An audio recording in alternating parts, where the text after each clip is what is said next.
Bonjour à tous, ici Luc Do pour Développe ton cash flow. Aujourd'hui, j'ai la chance de recevoir Christian Perron. Alors toi, tu es un expert agent immobilier et on s'est connus dans le cadre du mastermind de Maxence Rigotier. Et je vais te laisser te présenter un petit peu sur tes compétences en immobilier que toi, tu puisses me coacher sur moi-même, sur ma propre situation pour l'immobilier. Ouais, bonjour. Donc je m'appelle Christian Perron, j'ai 45 ans, donc je suis un ancien banquier. J'ai commencé à zéro au guichet d'une banque et j'ai fini directeur adjoint. Donc ça m'a pris 10 ans et depuis 15 ans, je suis agent immobilier. Donc en fait, je suis un agent immobilier un peu spécial parce que j'ai pas d'agence. Je travaille sur Internet, mon agence est sur Internet et donc j'ai créé ce qu'on appelle aujourd'hui un réseau de mandataires. Donc ce sont des indépendants. J'ai un réseau d'agents commerciaux en immobilier qui sont indépendants et qui réalisent des transactions immobilières. Principalement, ce qu'on vend, c'est de l'habitation, maison, appartement, mais on fait aussi un peu de professionnels, des locaux, des fonds de commerce et puis de l'investissement locatif. D'accord, d'accord, super. Et donc, comme toi, tu formes les agents immobiliers, en fait, quelque part. Donc, tu connais le secret, la demande et tout ça. Et moi, je fais appel à toi parce qu'aujourd'hui, je cherche à acheter des biens pour faire du locatif. Ouais. Et dans ce cadre-là, je voulais te demander conseil. Comment on fait pour trouver une bonne affaire avant les autres? Alors, pour trouver une bonne affaire, ça commence déjà par un secteur. Mhm. Délimiter un secteur d'investissement, puisque c'est l'objet de ta question. Investir pour faire de la rentabilité, pour faire un investissement locatif. Ou même pour faire un achat-revente. La bonne affaire, on peut décider de l'exploiter sur la durée ou de la revendre pour faire un profit. Bon, c'est un achat-revente ou une opération plutôt type marchand bien, une opération court terme, mais qui permet de générer du gros cash et de développer vraiment, là, pas du cash flow, mais du cash tout court tout de suite. Donc, il y a un gros flow tout de suite de cash. Alors, comment on fait? On peut soit le faire soi-même, soit faire appel à un professionnel.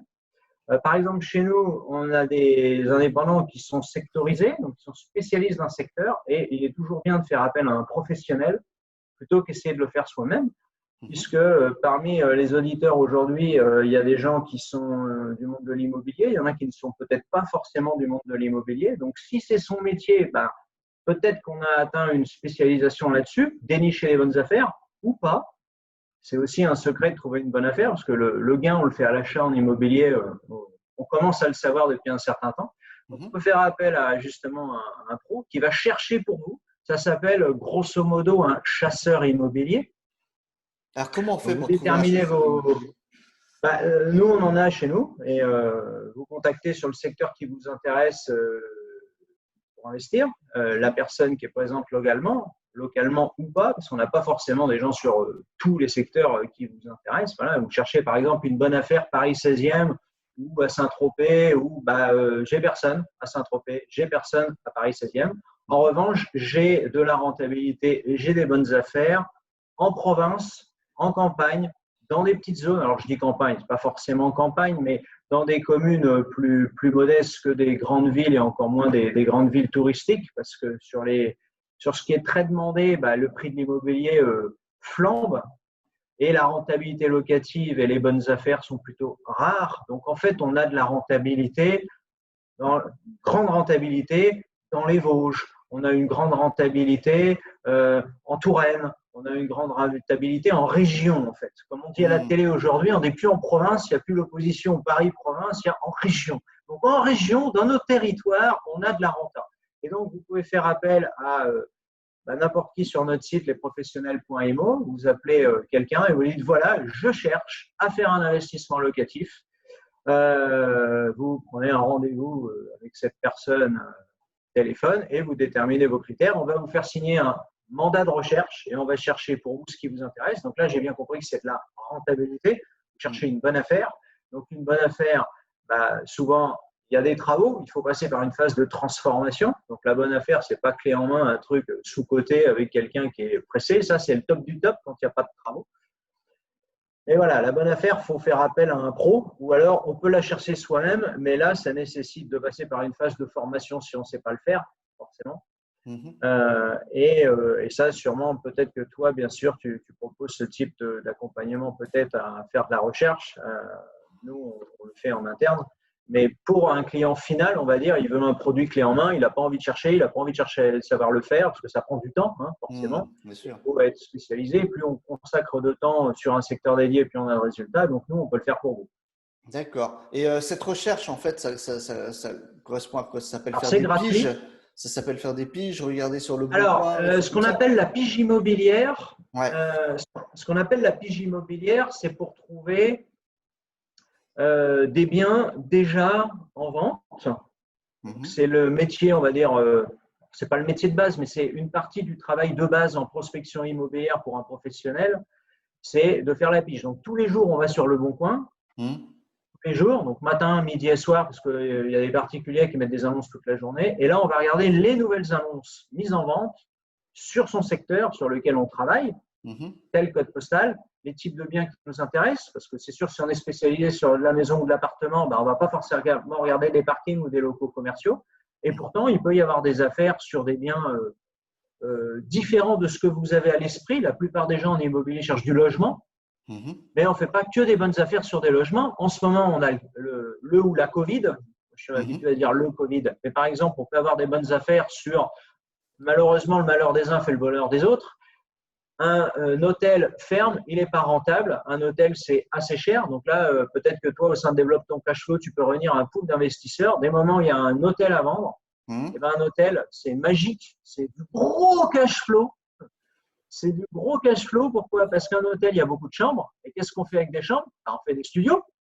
On fait Ouais. des studios. Il y a juste besoin d'aménager un petit peu l'intérieur. Alors, des moments, il y a la taille de la chambre qui peut être un peu petite. Donc, il peut y avoir éventuellement des agrandissements. Et la problématique principale sur un hôtel, c'est les normes d'isolation. Parce que dans un hôtel, il y a un système d'alarme incendie. Mhm.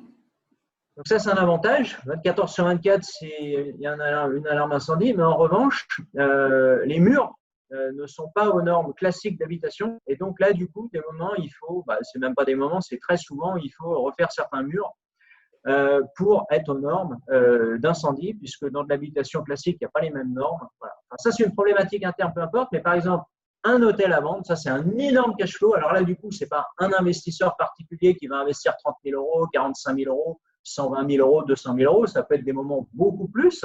Mhm. On peut trouver des hôtels, parce que en fait, un hôtel, c'est quoi? C'est à la fois un fonds de commerce et à la fois des murs.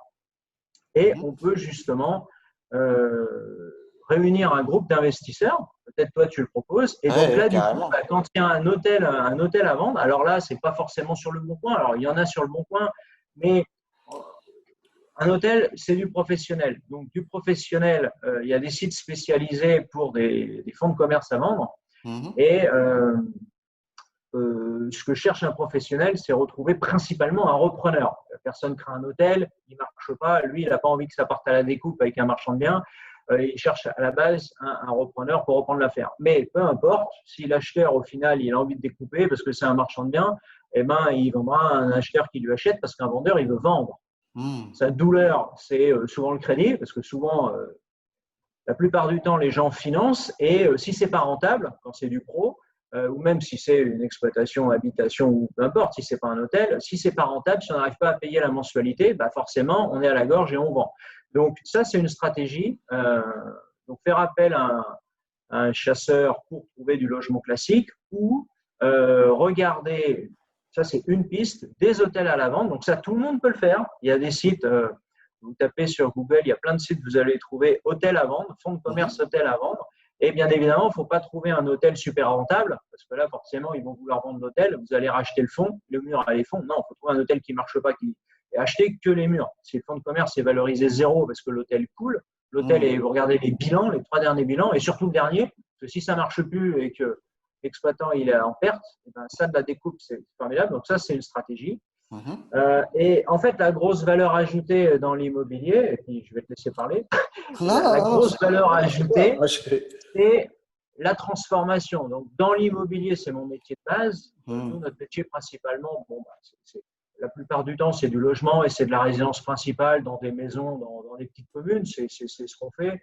Le groupe que j'ai créé il y a 15 ans maintenant, il fait 150 transactions à l'année. C'est ce qu'on fait, voilà, c'est la réalité.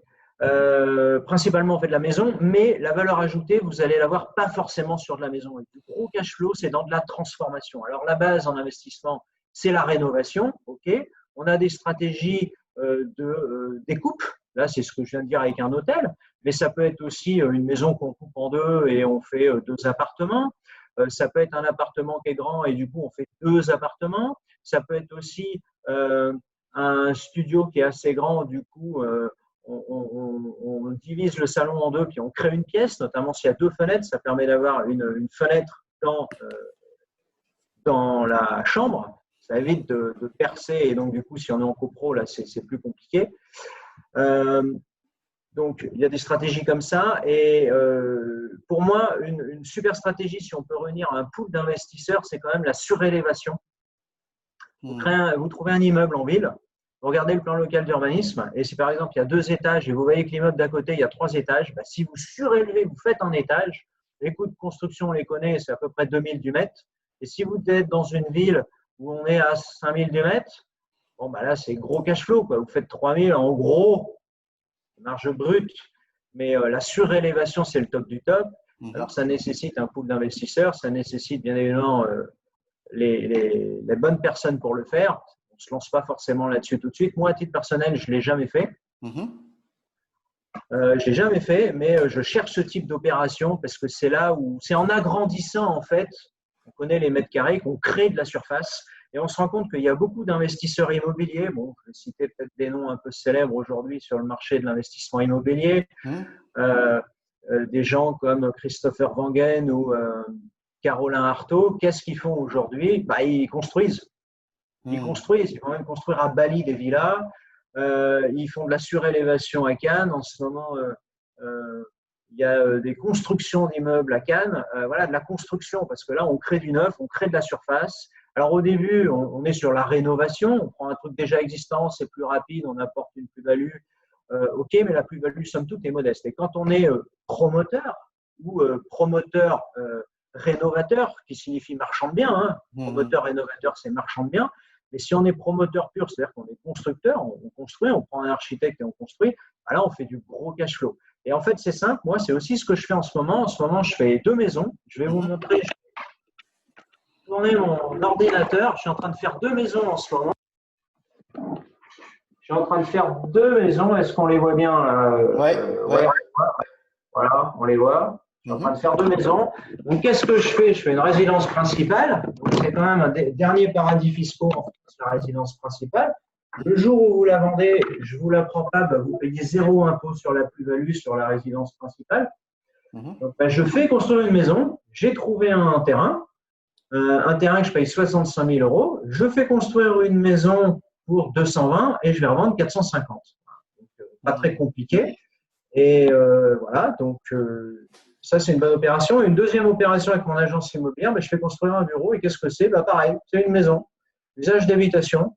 Donc, j'ai simplement marqué sur je suis propriétaire du terrain pour l'instant. On a le permis de construire et on démarre la maison, mais la maison n'est pas faite. Et j'ai simplement marqué que c'est de l'habitation. Pourquoi? Ça évite de faire un changement d'affectation après pour la revente si c'était des bureaux. Et je ne vais pas construire des bureaux dans une sinistre zone commerciale en bas du Leclerc ou du Super U pour avoir des vrais bureaux qui sont glauques. Non, je fais une maison où là, du coup, c'est revendable, c'est un produit liquide et le banquier il finance beaucoup plus facilement quand vous faites une maison, parce que là, du coup, ça se vend, que des bureaux invendables dans le futur. Donc, le pro, c'est bien. Mais souvent, on est dans de la transfo et aujourd'hui, avec les problématiques de Covid, il y a du gros cash flow à faire sur récupérer du pro, des pros qui coulent et d'en faire du logement. On a besoin de logement en France, il n'y a pas assez de logement. Et c'est facile de transformer un logement pro en logement? Bah oui. Au niveau des démarches qu'il faut faire. Alors, la démarche la plus simple, vous allez voir un homme qui est formidable sur la planète, ça s'appelle un architecte. Vous allez voir un architecte et après, vous allez voir la deuxième démarche, un banquier. D'abord, on va d'abord voir le banquier et après, on va voir l'architecte. Mais à partir du moment où vous avez l'argent et à partir du moment où vous avez l'homme de l'art qui s'appelle l'architecte, l'architecte, il fait tout. Vous faites votre plan, ça commence par un plan de masse, ça commence par tout, un projet. Et derrière, c'est lui qui coordonne tout. moi, pour mes maisons, par exemple, je suis allé voir des constructeurs de maisons individuelles. Mhm.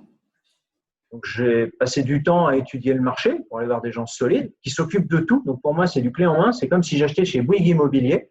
Sauf que si vous achetez chez Bouygues, chez Nexity, chez Kaufmann et Broad, vous allez être en plein dans Toulouse, en plein dans Paris, en plein dans quand ils construisent. Vous achetez un prix au maximum. Et en fait, on a coutume de dire en investissement que plus c'est simple, moins il y a de risques et moins vous gagnez. Parce que vous payez le maximum et du coup, il n'y a pas de renta. Vous êtes en cash flow négatif, il faut mettre un effort mensuel d'épargne. C'est ce qu'on apprend en défiscalisation et ça, c'est pas bien. Parce que vous faites une OP, après, votre taux d'endettement, il est bloqué, vous ne pouvez plus rien faire. Donc, la valeur, on est sur de la rénovation, la division, en fait, la transformation, en fait. On apporte de la valeur. Donc, la division, on agrandit, on construit, on augmente, on rénove ou on construit du neuf. Et moi, je m'oriente là-dessus vers construire du neuf. Alors, construire du neuf, c'est long. Une maison, il faut le permis de construire, il faut le terrain, il est viabilisé ou pas. S'il est viabilisé, c'est dans un lotissement. Des lotissements, il n'y en a pas tant que ça. En ce moment, les PLU, les plans locaux d'urbanisme, donc la règle du jeu se durcit. On a besoin de logements sociaux en France. Il n'y a pas assez de logements sociaux et de logements tout court. Et aujourd'hui, les communes ont des quotas, donc ils ont des pourcentages à tenir. Dans la plupart des communes, c'est minimum 20% de logements sociaux à faire. Alors, c'est une aberration. Quand vous êtes dans des petites communes et il n'y a pas de travail, on va vous dire qu'il faut 20%. Et moi, dans ma commune actuelle, les municipalités ont augmenté parce qu'ils payent des amendes et qu'ils atteignent de l'État. Ils ont augmenté à 50% les logements sociaux. Ce qui veut dire que sur mes communes où je suis, les terrains que vous achetez de 1500 mètres carrés, dès que ça dépasse 1500 mètres carrés, donc en dessous de 1500 mètres carrés, vous faites ce que vous voulez. Vous pouvez couper en deux, faire 2 maisons, 3 maisons, il n'y a pas de souci. Mais le truc, c'est que des terrains de 1500 mètres carrés, il n'y en a pas beaucoup parce que tout de suite, on fait 2-3 terrains, c'est super intéressant. Mais quand on veut commencer à faire un peu du gros cash, développer du gros cash flow, et qu'on va chercher sur les terrains plus gros, là, on est complètement bloqué parce que les communes nous exigent de faire du locatif social. Alors là, j'ai étudié. Alors, autant vous dire que l'office HLM qui doit me rappeler, ça fait 1 an qu'ils doivent me rappeler, ils en ont rien à foutre. Ils dealent avec des grands acteurs du marché. Et quand vous faites un financement avec une banque pour faire ce type, j'ai pas mal bossé là-dessus, je voulais me lancer là-dedans. Je m'étais dit, je vais faire du locatif parce qu'en fait, vous êtes aidé par l'État, bien évidemment, sur du locatif social. Mais en revanche, c'est des crédits sur 40 ans et le problème, c'est que le banquier va vous demander du gros apport. Et donc, en fait, c'est du long terme, en fait. Donc ça va pour des foncières qui ont beaucoup d'argent de décider de faire de ce qu'on appelle anciennement, c'est péjoratif, du HLM. Aujourd'hui, on dit locatif social, mais c'est pas rentable. Enfin, pour moi, c'est pas rentable dans le sens, si vous voulez développer votre cash flow, faut pas aller là-dessus. Vaut mieux aller sur peut-être déjà dans tes programmes de développement cash flow, d'aller sur des choses beaucoup plus simples. On commence déjà par un petit studio, un petit 2 pièces ou un petit 3 pièces. On commence par digérer des choses qu'on arrive à digérer. Oui. On est dans ton général de bâtiment. Et après, on va sur du plus gros avec un archi. Voilà, on va sur du plus gros. Mais le truc, il est très simple. Il y a une banque et il y a un architecte ou un constructeur de maisons individuelles. Et l'architecte, il gère tout. C'est son métier. Il connaît les corps d'œuvre, il sélectionne, il suit, c'est les métiers. Alors, c'est comme tout notaire, tout architecte, tout banquier, tout professionnel, même dans mon métier sur les négociateurs immobiliers, il y a des bons et il y a des pas bons. C'est toujours pareil, c'est comme un avocat. Vous allez voir un avocat, il y en a qui vont vous envoyer des factures et ils ne vont rien faire et il n'y aura pas de résultat. Comment trouver les bons alors? Comment trouver un bon architecte? La plupart du temps, c'est le bouche à oreille. Moi, quand je cherchais des terrains, par exemple, j'ai fait tous les constructeurs. J'ai appelé énormément de terrains, j'ai parlé avec énormément de gens, j'ai pris un carnet, d'ailleurs mon carnet il est sur mon bureau. Moi, je vous présente la marque Esquisse, je fais de la pub. Tu vas au Super U, c'est super pratique. Donc, tu vois, je prends des notes comme à la petite école, tu vois, avec des sites internet, avec tout un tas de trucs. Et derrière,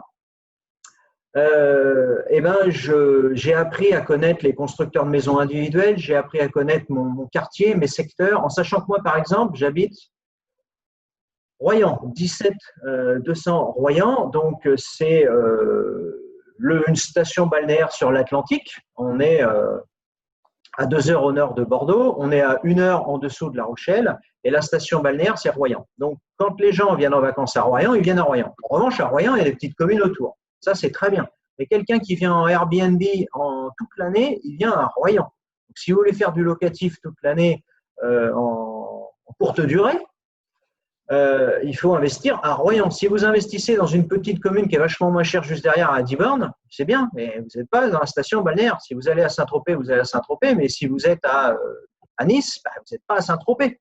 Voilà. Je prends un exemple violent, mais voilà, c'est une question de distance. Donc, il faut bien connaître son secteur. Donc, comment on trouve les bons professionnels? Ben, on se renseigne partout. Et si on veut gagner du temps, moi, par exemple, en me renseignant, je suis allé chez un certain nombre de constructeurs de maisons, j'ai fait des plans, j'ai fait des études, j'ai vu les prix au mètre carré, j'ai vu la qualité, je me suis renseigné sur des lotissements, je suis allé voir, ben, je fais comme tout le monde, hein, je me renseigne partout. Et quand tu poses beaucoup de questions, au bout d'un an, 2 ans, ben, tu es expert de ton secteur, tu es un super expert. Et du coup, tu prends tes propres décisions. Et après, avec un banquier, avec de l'énergie, avec une formation. Enfin, j'ai quand même une formation de banquier et ça fait 15 ans que je fais de l'immobilier. Donc voilà, je ne me suis pas lancé à faire des maisons comme ça. Mais il y a des gens qui, à 20 ans, vont construire une maison. Parce qu'aujourd'hui, sur mon secteur, le parc immobilier ancien, à Royan même, est vieux. Le foncier, les terrains sont chers. Et donc, au final, la renta, elle n'est pas là. Parce que quelqu'un va tout de suite vendre 300 000 € un bien et il y a 100 000 de travaux. Et quand tu veux le revendre, bah, tu n'es pas rentable. Donc, qu'est-ce que tu fais? Bah, tu te rends compte que tu trouves des terrains, des moments pas chers. Et pour moi, un terrain pas cher de 400 mètres carrés ici sur ma commune, c'est 70 000 €. Alors, tu trouves des terrains de 400 mètres carrés à 150 000, à 220 000. Il ne faut pas les acheter, ceux-là. Ils sont beaucoup plus chers. Alors, ils sont peut-être mieux placés, mais la renta, elle n'est pas là. Donc, en étant sur le bon code postal, la commune où je suis, moi, par exemple, Royan, eh ben, sur Royan, on trouve, alors de moins en moins, bien sûr, hein, je vous ai parlé du problème de PLU qu'on a avec les logements sociaux, mais on trouve des terrains, c'est ce que j'ai trouvé, j'en ai acheté 2, j'aurais pu en faire plus, mais déjà, il faut digérer ce qu'on peut digérer, hein, sachant que je développe ma structure aussi. J'ai d'autres investissements en cours, notamment en bourse. L'idée, c'est d'avoir un bon prix sur le terrain et d'avoir un bon constructeur. Et en voyant faisant le tour d'un certain nombre d'agences immobilières, ils vendent du neuf. On se rend compte que certaines agences vendent beaucoup des maisons qui ont été construites tout de suite, qui ont été construites par un constructeur. Ils revendent et ils n'ont aucun souci. Le prix de construction est de 1500 mètres carrés. 1500 € du mètre carré pour construire une maison, c'est le prix moyen en France. On a un produit aujourd'hui que moi j'estime top. Si vous voulez vraiment du super luxe sur la maison individuelle, vous allez baisser vraiment votre marge et c'est pas utile. On fait de la maison de base à 1000 € du mètre, bah là vraiment vous avez du mètre carré, mais vous avez que ça. Hein. Et justement, quand les gens veulent des prestations, il faut mettre 1500 du mètre. Et si vous allez au-delà à 2000 du mètre ou plus, pour moi, c'est du superflu pour faire de l'achat-revente. Faire de la construction-vente. En tant que construction, ça ne sert à rien. L'idée, il faut quand même garder un profit. Si vous faites 30 000 € par opération, ce n'est pas rentable. Sur une maison, il faut au moins faire 100 000. Quoi. Donc, pour faire 100 000, il faut construire un 1500 du mètre. Et il faut réussir à rendre à 3 000 du mètre. Quoi. Alors, attends, quand tu dis que, ouais, quand on parle de calcul de renta, que tu fais une maison, il faut que tu gagnes au moins 100 000 sur la maison après l'achat-revente. Ouais, la construction-vente, l'idée, c'est de générer 100 000 de marge sur une maison. C'est faisable. Il y a plein de gens qui font ça. Vous pouvez faire une maison de 80 mètres carrés. Alors, c'est la petite maison. On va dire, c'est de l'entrée de gamme en type de maison, 80 mètres carrés. Mais vous faites construire entre le coût du terrain que vous allez avoir à 70 000 €, le coût de la construction, vous allez être à 80 000, vous êtes à 160 en prix de revient et vous vendez 250. Vous pouvez tirer un petit 90 000 ou même certains arrivent à tirer 120, 130. Si vous mettez une belle cuisine, si voilà, vous mettez un portail ou pas, après il faut faire des calculs. Hein. La piscine, ça n'apporte rien en termes de plus-value parce qu'il y a autant de gens qui n'en veulent pas parce qu'en fait c'est ouvert 2 mois par an. La piscine, ça coûte quand même à peu près 20 000 en moyenne une piscine. Mais vous n'êtes pas obligé de faire une clôture, vous n'êtes pas obligé de faire un portail, un mur, parce que ça coûte quand même, hein, c'est pas gratuit. Ce qui est obligatoire, bien évidemment, c'est une salle de bain et une cuisine. Et une cuisine, il ne faut pas faire le rat pourri, il faut quand même investir sur une cuisine à 10 000 €. 10 000 €, vous allez chez n'importe qui, vous avez une cuisine.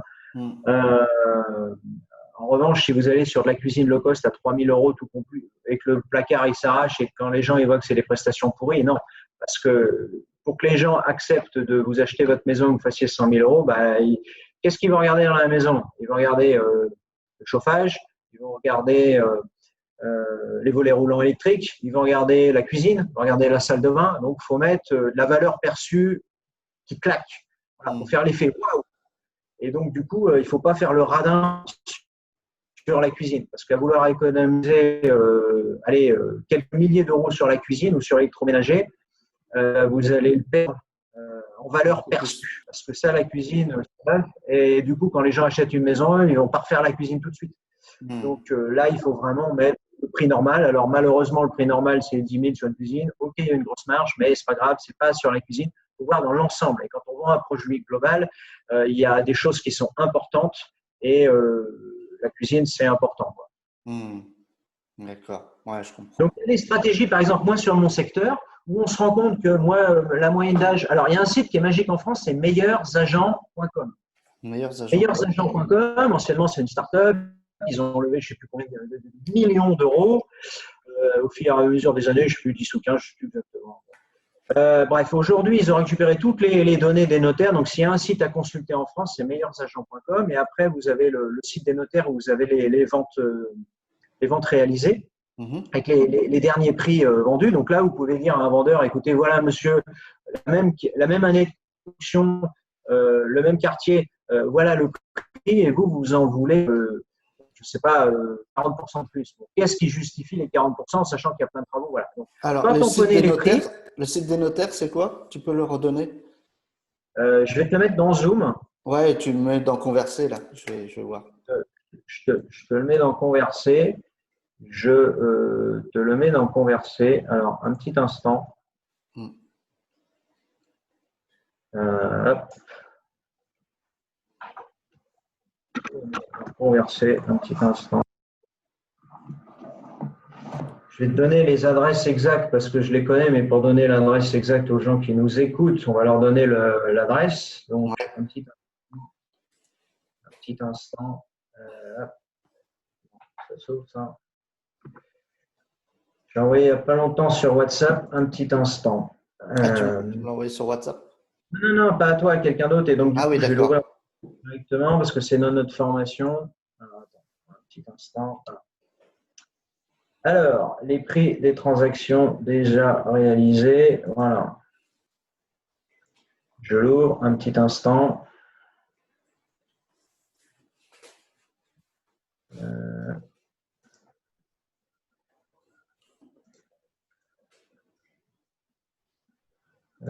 Ok, voilà, je l'ouvre.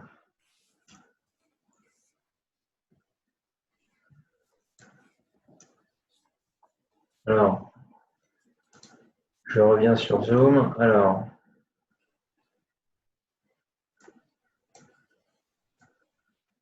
hop. Converser.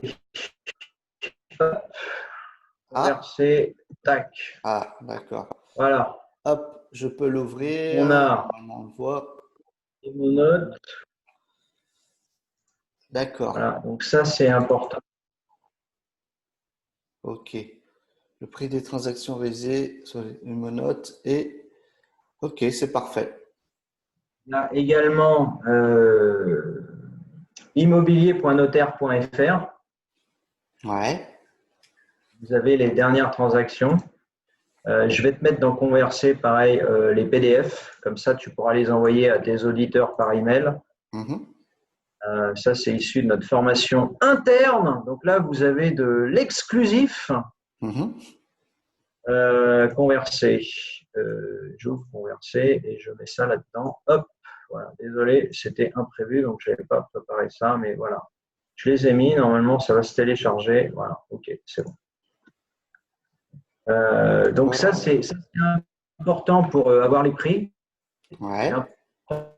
On utilise les prix, on a la stratégie et bien évidemment meilleursagents.com, je vous l'ai dit. Donc meilleursagents.com, vous tapez un code postal meilleursagents.com.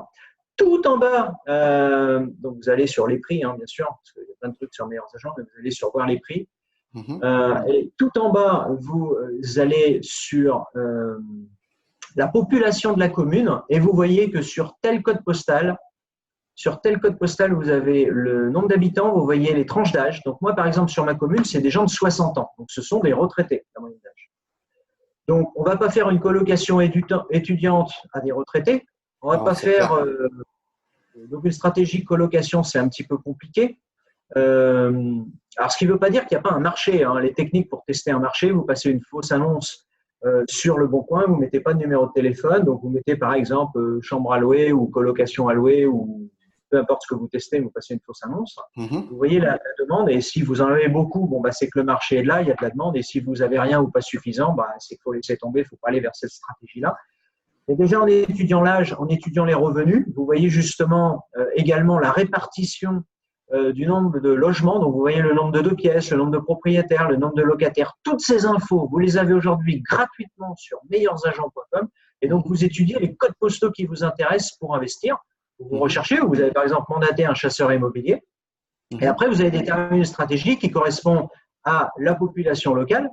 Donc, il faut regarder la moyenne d'âge. Est-ce qu'on est dans une ville active ou est-ce qu'il n'y a que des retraités ou est-ce que c'est que des résidences secondaires? Moi, j'ai des retraités à 60, moyenne d'âge 60 ans et il y a 60 et quelques pourcents 70% des gens ici, ce sont des résidences secondaires, donc des résidences de vacances. Donc, la population active, elle n'est pas très, très élevée. Donc, pour moi, aujourd'hui, le parc immobilier est ancien. Donc, ce sont des retraités qui ont beaucoup d'argent, qui ont des maisons qui vendent cher. Donc, aujourd'hui, quelqu'un sur ma commune à Royan qui veut gagner de l'argent, eh ben, il peut faire effectivement une location courte durée de vacances. Hein. Il va faire un 2 pièces ou un studio de vacances, OK. Il va faire un. Il faut être sur la commune de Royan.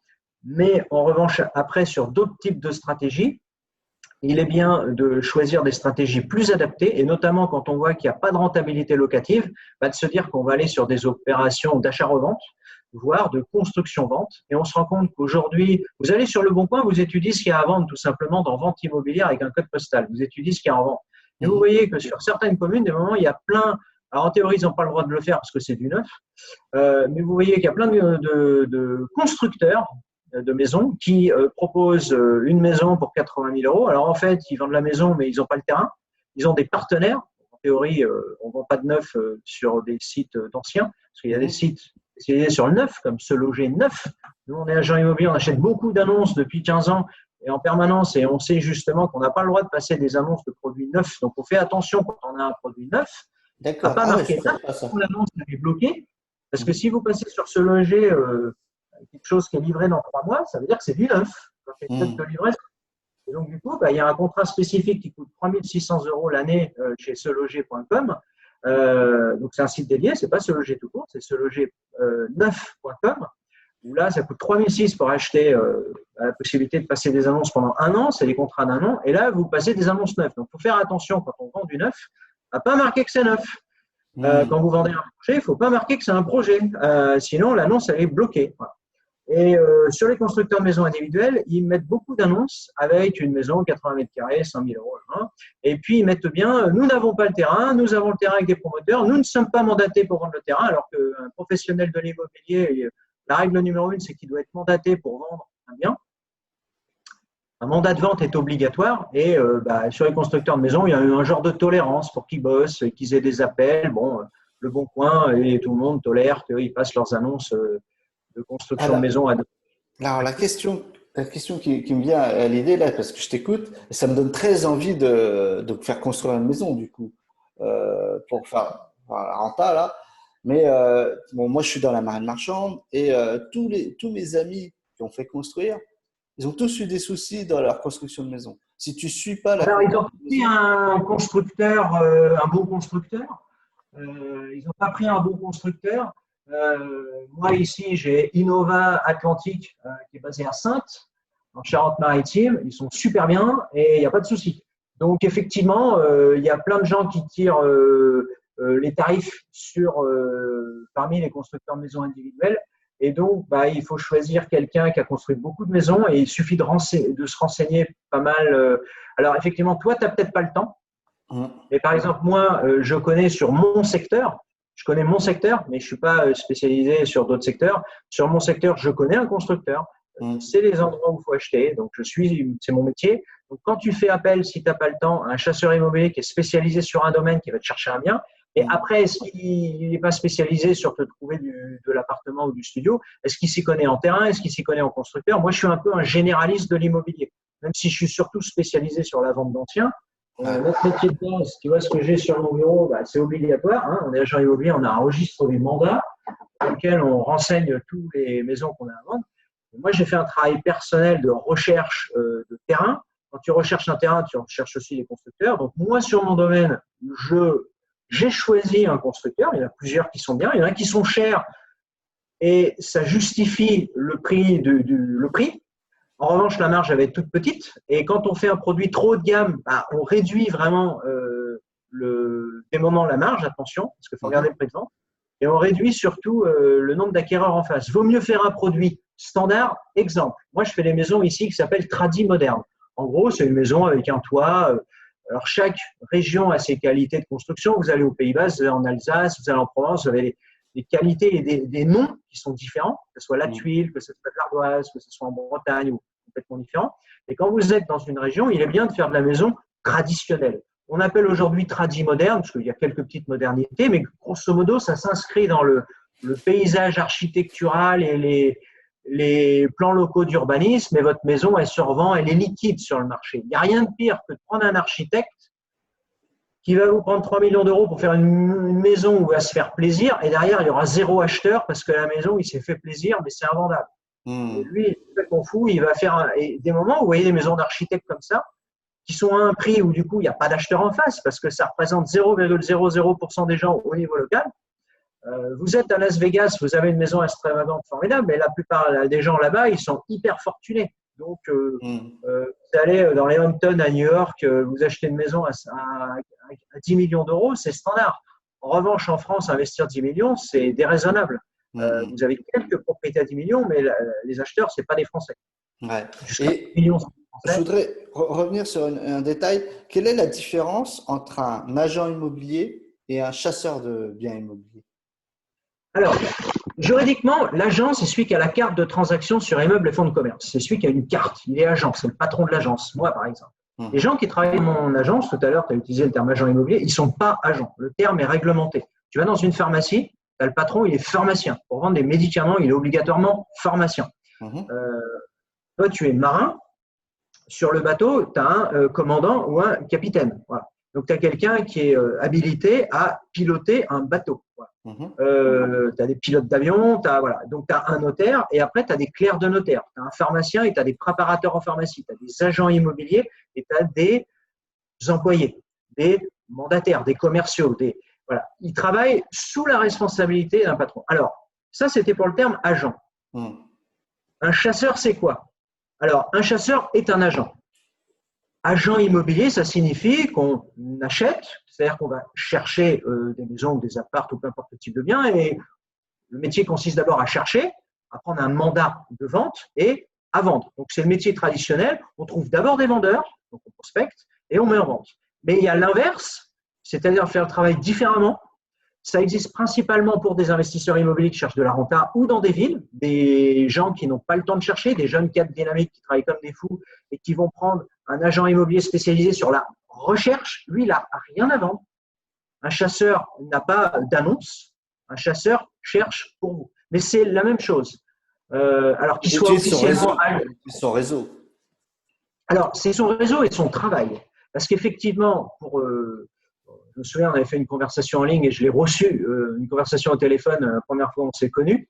On avait rejoint le mastermind de Maxence Rigotier et tu m'avais dit, l'argent, c'est du temps, c'est du réseau et des connaissances. Un chasseur immobilier, c'est ça.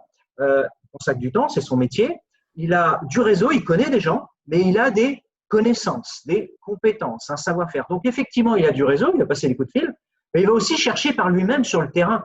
Parce que le but d'un chasseur immobilier, c'est pas d'aller sur Internet et de vous sortir une annonce que n'importe quelle personne qui a des yeux est capable de trouver lui-même.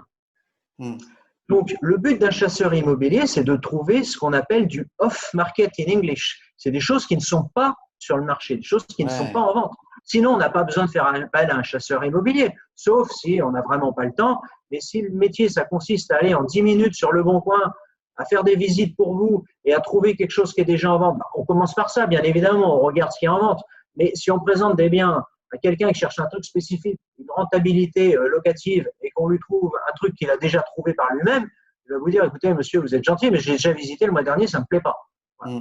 Donc, le chasseur immobilier, la différence entre un agent, principalement pour récapituler, l'agent, il prospecte pour trouver des vendeurs, donc il prend des mandats de vente, il prend des photos, il met des annonces, et là, il a des appels, donc il vend des choses. Donc, si toi, en tant que investisseur, tu appelles un agent, 95% des gens font un métier classique d'agent. Donc, l'agent, il va te proposer ce qu'il a en magasin. J'aime pas ce terme, mais c'est ça. C'est-à-dire que là où il n'a pas. Et si tu veux la bonne affaire, il va te dire, ah ben j'en ai plus. Ou je vous appelle, ou parce que les bonnes affaires, ça part bien sûr très vite. En général, une bonne affaire, on n'a pas besoin de la mettre en ligne. Parce que dès qu'on la met en ligne, dans la journée, on retire l'annonce. Donc, les bonnes affaires. Non, vas-y, continue, excuse-moi. Donc, les bonnes affaires, ça part très, très vite. Et donc, il ne faut pas appeler un agent. Il faut plutôt appeler quelqu'un.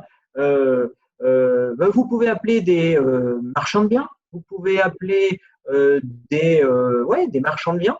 Vous pouvez appeler aussi, si vous avez dans votre réseau des investisseurs immobiliers, ils sont eux aussi dans la même démarche que vous. Ce n'est pas forcément des concurrents, ça peut devenir des copains ou du moins dans un premier temps des connaissances. C'est une étude qui a été faite pour se faire des amis. Il faut passer 200 heures en moyenne avec quelqu'un pour que quelqu'un devienne un ami. C'est pour ça qu'on a beaucoup d'amis dans les petites écoles. Pourquoi? Ou même à l'université. Pourquoi? Parce qu'on passe beaucoup de temps dans le cadre de nos études à se fréquenter, on se connaît, on a des affinités et donc du coup, on a passé beaucoup d'heures. Donc, ça dépasse toutes les barrières et donc on est amis. Et donc, le fait d'avoir des connaissances dans le monde de l'investissement immobilier ou des copains marchands de biens, des moments, un marchand de biens, il est près de court et en ce moment, il n'a plus de banque qui le suit. En revanche, il a 4 affaires qui arrivent dans sa boîte mail ou par téléphone et il se dit « Merde, je ne peux pas les faire ». Et donc, du coup, s'il peut faire croquer un petit peu celui qui vient de l'appeler à 5 minutes, mais ça nécessite quand même de le connaître. Il ne va pas vous donner gratos comme ça. Il ne va pas vous revendre un projet clé en main où du coup, il sort 100 000 ou 80 000 ou 200 000 ou ne serait-ce que 50 000 ou 40 000 de marge comme ça à rien faire, à prendre une entreprise de bâtiment avec qui il bosse, puis il passe un coup de fil, hop, tu me fais les travaux, tu t'occupes de tout, tu as l'habitude, ça fait 5 ans qu'on travaille ensemble. À un certain niveau, ça marche comme ça. Plus vous faites d'affaires, plus vous avez de connaissances. Plus vous avez de réseaux, c'est-à-dire des artisans, des entreprises générales de bâtiments, des gens dans le métier.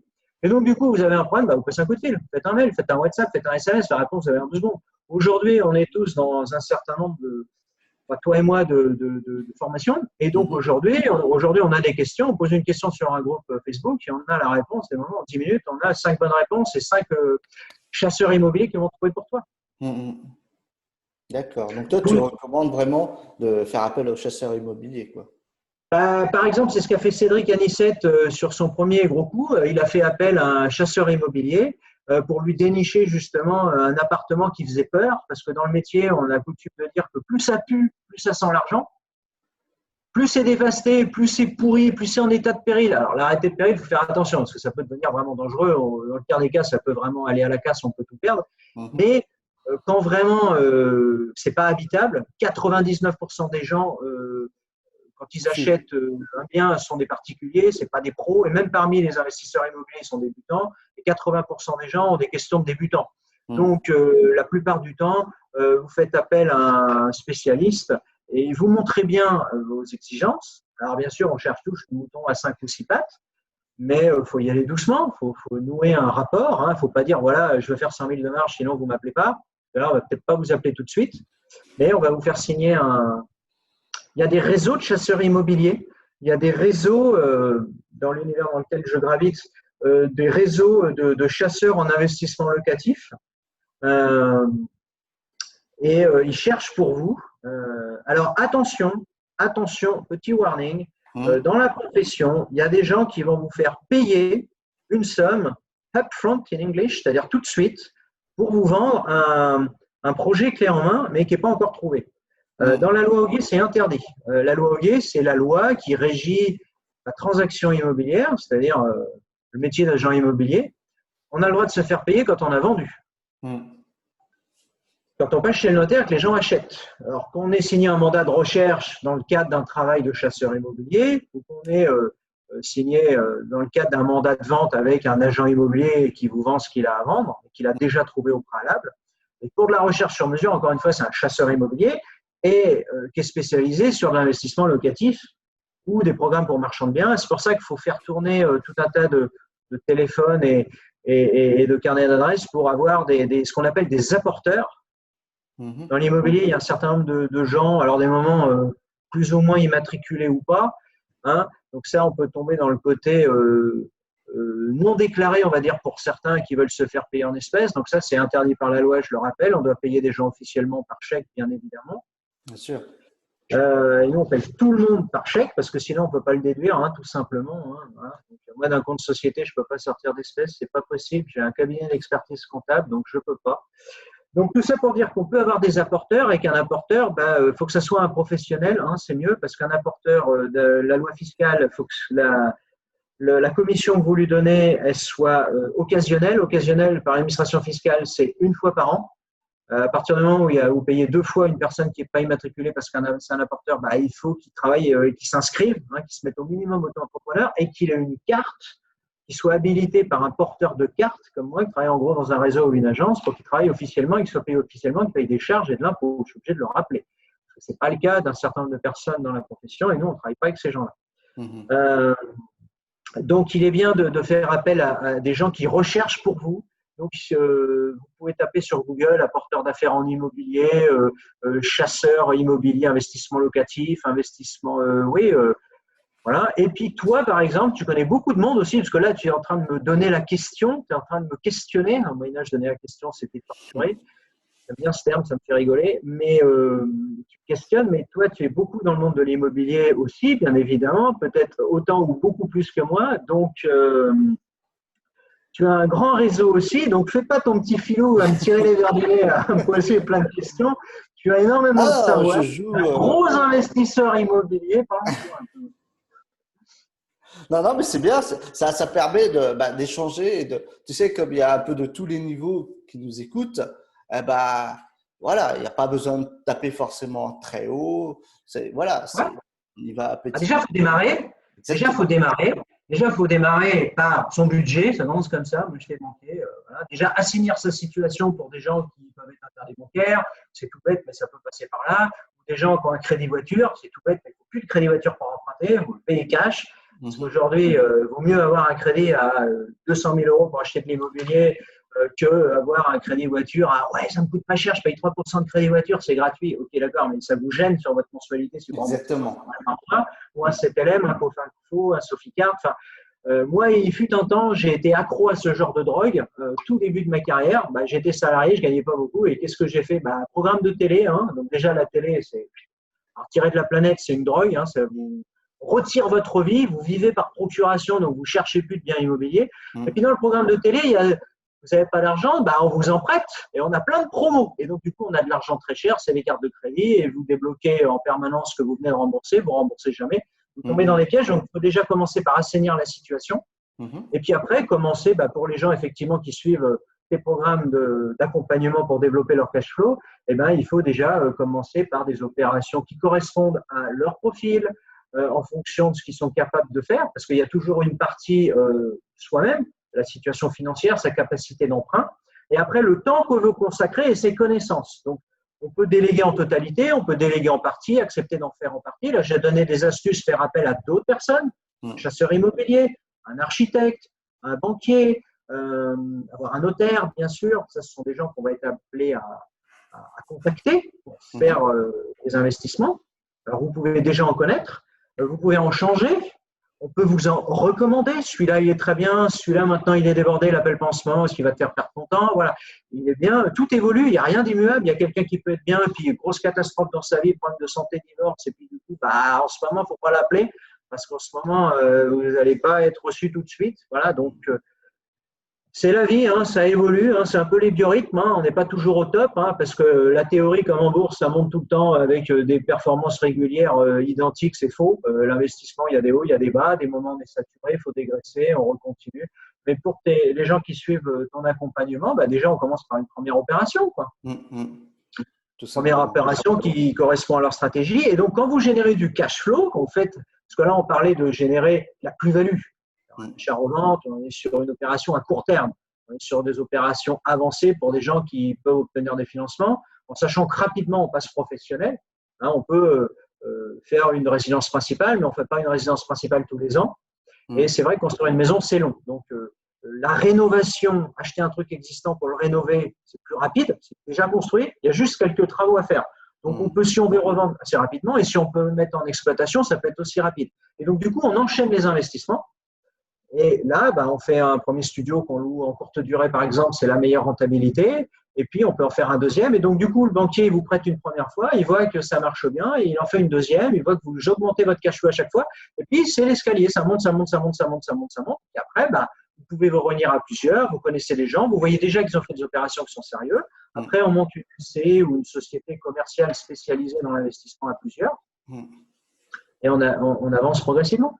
Ok, écoute, je pense que tu as apporté beaucoup de valeur. Merci. J'ai une petite dernière question à te poser. Comment gérer pour toi, est-ce que toi, dans ta vie, quand tu as commencé, ou si quel conseil tu pourrais donner à nos auditeurs qui ont un peu la peur du manque? La peur, en fait, parce qu'un achat immobilier, c'est quelque chose où tu engages beaucoup d'argent et tu as peur Alors, que ça manque. rassurez-vous, l'investissement immobilier, c'est le seul moyen de sortir d'une banque légalement. Ah, Petite blague, sans parler de hold-up ou de fantasme à la télé. Le banquier il vous prête de l'argent pour investir dans l'immobilier. Pourquoi? Parce qu'il y a une garantie, il y a une hypothèque ou une caution. Donc, il y a en gros une assurance, il est couvert que si jamais vous faites n'importe quoi, il saisit et récupère son pognon parce qu'il prend des marges. Ça s'appelle une garantie. Et en France, je suis ancien banquier, en France, on prête sur des garanties. On prête sur des revenus, excusez-moi. On prend une garantie, mais on prête sur des revenus. Donc oui, on met une garantie. Et donc pour rassurer les gens qui ont peur, déjà, il y a une garantie. Donc si le banquier vous prête, alors déjà, s'il ne vous prête pas, c'est qu'il ne vous fait pas confiance. Et ce que vous lui proposez, il ne comprend pas, c'est pas rentable. Et donc en gros, si votre banquier vous prête, c'est que vous avez bien bossé et vous pouvez avoir confiance. Quand vous allez voir le banquier, vous dites voilà, je veux faire un investissement locatif. Vous voulez acheter quoi? Je ne sais pas, un truc à 100 000, je n'ai pas encore trouvé, je viens faire une étude. Ok, combien ça va se louer? Louer le plus nul possible, c'est-à-dire louer ce qu'on appelle nul, c'est-à-dire pas meublé, louer du logement. voilà. Le logement, c'est le plus facile. Nul, une location classique, donc les gens payent un loyer à l'année, un bail classique. C'est la rentabilité la plus pourrie. Alors, c'est ce que va faire l'investisseur de base. C'est ce que j'ai commencé à faire comme un blaireau quand j'ai commencé. Et le terme, il est violent. Il n'y a pas de blaireau. Je ne m'étais pas formé en investissement immobilier. Donc, qu'est-ce que j'ai fait? Je me suis dit, je vais louer. Et j'ai acheté du neuf parce que je ne voulais pas de travaux. J'y connaissais rien. Je me dis, oh là, les travaux, c'est compliqué. Je vais acheter chez Bouygues en pré-réservation. Je voulais acheter à Neuilly-sur-Seine. À l'époque, j'étais à Paris. Neuilly, c'était le top. C'était le Beverly Hills du coin. Je me suis dit, c'est le Macao, c'est génial, c'est Neuilly. Ah, mais il n'y a pas de neuf à Neuilly. Et donc, je suis allé à Saint-Cloud. C'était une commune prestigieuse. Et j'ai acheté du neuf, pré-réservation chez Bouygues. Alors, je m'étais inscrit sur le site. J'ai acheté du neuf. Alors, je ne conseille pas d'acheter du neuf, parce que quand on achète du neuf, on ne fait pas de renta. Exactement. Donc, pour rassurer les gens, et on va conclure là-dessus, parce que dans 4 minutes, j'ai un appel. Super. Pour rassurer nos auditeurs, quand le banquier vous prête, c'est bon signe. Il y a une garantie. Et en France, on prête sur des revenus, c'est-à-dire les futurs revenus locatifs. Quand vous achetez, vous ne dites pas que vous allez faire un achat-revente. Le banquier, ça ne l'intéresse pas. Il va vous dire, c'est du pro, il faut être marchand de biens, vous n'êtes pas marchand de biens, je ne vous prête pas. Donc, ce que je vous ai dit que moi, je fais, mon entreprise fait construire parce que c'est l'entreprise qui va rembourser le crédit. Et moi, à titre perso, ma résidence principale, je suis capable de payer la mensualité. Si je décide de vendre, c'est un choix, on a le droit, c'est légal. En revanche, j'ai fait des investissements où c'est moi qui vais rembourser. Donc, l'opération, elle est possible.